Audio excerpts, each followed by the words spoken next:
Hello friends, ఈరోజు నేను మీకు ఒక గ్యాంగ్ని చూపిస్తానండి. గ్యాంగ్ అంటే మామూలు గ్యాంగ్ కాదు, అల్లాటప్ప గ్యాంగ్ కాదు. సో వీళ్ళు డిఫరెంట్ అనమాట. ఒక పూట అన్నం పెడితే మన కోసం వాళ్ళు ఏదైనా రిస్క్ చేయడానికి రెడీగా ఉంటారు, ఏమాత్రం వెనక ఆలోచించారు అనమాట. సో చూస్తున్నారుగా గ్యాంగ్ అనమాట, వీళ్ళ గ్యాంగ్. సో గ్యాంగ్లో ఒక్కొక్కరిని అయితే మీకు పరిచయం చేస్తానండి. ఇక ఫస్ట్ వస్తున్నాడు చూసారు, రౌడీ లాగా ఉన్నాడు, వీడే అనమాట ఏరియా రౌడీ. సో ఇది వచ్చేసరికి హస్కీ దీని పేరు. సో ఈ రౌడీ పేరు ఏంటంటే సెలైన్ బాబు, మేము పెట్టిన పేరు. అది ఎందుకని అడగండి. ఇంకో వీడున్నాడు చూసారా, వీడి పేరు నామం.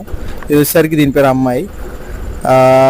అలాగే ఇదిగో దీని పేరు రూబీ 2 అనమాట. సో రూబీ 2 అనగానే రూబీ 1 కూడా చూపిస్తా. దీని పేరు హస్కీ. ఇదిగో ఇది అసలు రూబీ అనమాట, దీని పిల్లలే ఇవన్నీ.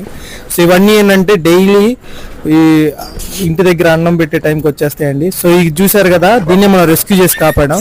సో చూస్తున్నారు కదా దీని మీదకి ఎలా అటాక్ చేస్తున్నాయి, అందుకనే దీని లోపల కాపాడాం. సో ఇదండి గ్యాంగ్. సో ఇలాంటి గ్యాంగ్ మీ ఇంటి దగ్గర కూడా ఉంటే కామెంట్ చేయండి ఫ్రెండ్స్.